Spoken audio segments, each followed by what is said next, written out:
आज हम लोग पंचवटी के 9वें पद की व्याख्या करेंगे।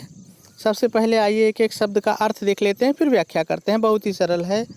और वही रहेगा, आर्य माने श्री रामचंद्र जी को वही रहेगा, राज्यभार वही रहेगा, तो वही रहेगा, वे वही रहेगा, प्रजार्थ माने प्रजा के अर्थ के लिए या प्रजा के हित के लिए, ही वही रहेगा, धारेंगे अर्थात धारण करेंगे, व्यस्त वही रहेगा, रहेंगे वही रहेगा, हम वही रहेगा, सबको वही रहेगा, भी वही रहेगा, मानो मतलब मान लीजिए, विवश माने मजबूर होकर, विसारेंगे यानी भूल जाएंगे, कर विचार वही रहेगा, लोकोपकार मतलब लोगों का उपकार, का वही रहेगा, हमें वही रहेगा, न वही रहेगा, इससे वही रहेगा, होगा वही रहेगा, शोक माने दुख, पर लेकिन पर माने लेकिन, अपना वही रहेगा, हित वही रहेगा, आप वही रहेगा, नहीं वही रहेगा, क्या वही रहेगा,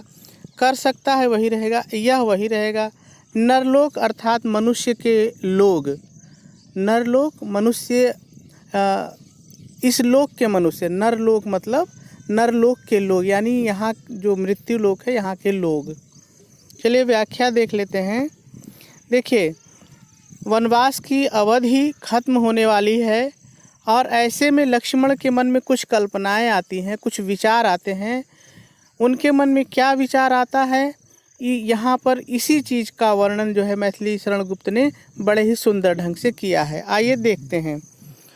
और आर्य को, और श्री रामचंद्र जी को राज्यभार तो मिल जाएगा। देखिए, मिल जाएगा अपने से जोड़ना है। और श्री रामचंद्र जी को राज्यभार तो मिल जाएगा और वे इस राज्यभार को प्रजा के हित के लिए ही धारण करेंगे। देखिए, यहाँ समझने वाली बात है कि कब लक्ष्मण सोच रहे हैं कि जब हम अयोध्या लौटेंगे तो श्री रामचंद्र जी को राज्य मिल जाएगा, लेकिन वो इस राज्य को अपने सुख के लिए नहीं बल्कि प्रजा के हित के लिए धारण करेंगे, प्रजा की भलाई के लिए धारण करेंगे। ठीक है। दूसरी लाइन देखिए, व्यस्त रहेंगे और वे प्रजा के हित के लिए व्यस्त रहेंगे और प्रजा के उपकार के लिए व्यस्त रहेंगे। हम सबको भी मानो विवश होकर के भूल जाएंगे और प्रजा के हित में वे इतने व्यस्त रहेंगे कि ऐसा लगेगा कि वो प्रजा के हित की मजबूरी में हम लोगों को भूल जाएंगे। यानी यहाँ पर ये समझना है कि रामचंद्र जी जानबूझ के नहीं भूलेंगे कि वो राज्य पा गए तो खुश होकर के भूल जाएंगे, बल्कि वे प्रजा की सेवा में इतना व्यस्त रहेंगे कि हम लोगों को वो भूल जाएंगे, ऐसा लक्ष्मण सोच रहे हैं।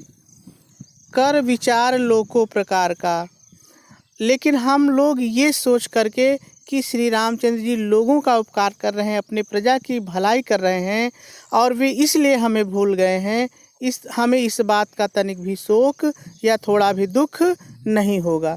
इस लाइन को फिर से देख लीजिए। लक्ष्मण सोच रहे हैं कि जब श्री रामचंद्र जी हमको भूल जाएंगे तो ये सोचकर कि वो प्रजा के हित के लिए हम लोगों को भूल गए हैं, हम लोगों को इस बात का थोड़ा भी दुख नहीं होगा। लेकिन लक्ष्मण आगे क्या कहते हैं, पर अपना हित आप नहीं क्या कर सकता है यह नरलोक। लेकिन क्या यह नरलोक के लोग अर्थात ये मनुष्य अपना हित क्या अपने आप नहीं कर सकते हैं। अर्थात यदि मनुष्य चाहे तो अपना हित स्वयं कर सकता है, किसी दूसरे पर उसे आश्रित रहने की आवश्यकता नहीं है। ठीक है, अभी कम समझ में आया होगा। चलिए जल्दी एक बार फिर आपको मैं बता देता हूँ। देखिए कैसे आपको लिखना है कॉपी में। यहाँ पे लिखना है कि 14 वर्ष का समय समाप्त होने वाला है और लक्ष्मण के मन में कुछ विचार आते हैं। उन विचारों का मैथिली शरण गुप्त ने बहुत ही सुंदर तरीके से वर्णन किया है। लक्ष्मण के विचारों का वर्णन करते हुए मैथिली शरण गुप्त जी कहते हैं, और श्री रामचंद्र जी को राज्यभार मिल जाएगा तो वे इसे प्रजा के हित के लिए ही धारण करेंगे, व्यस्त रहेंगे और वे प्रजा के हित में व्यस्त रहेंगे। हम सबको भी मानो प्रजा की भलाई की व्यवस्था के कारण भूल जाएंगे। लेकिन यह विचार करके कि वो लोगों का उपकार कर रहे हैं या प्रजा का हित कर रहे हैं, हमें इस बात से तनिक भी दुख नहीं होगा। लेकिन पर माने लेकिन अपना हित अपने आप क्या यह नरलोक नहीं कर सकता है? अर्थात यदि मनुष्य चाहे तो अपना हित स्वयं कर सकता है।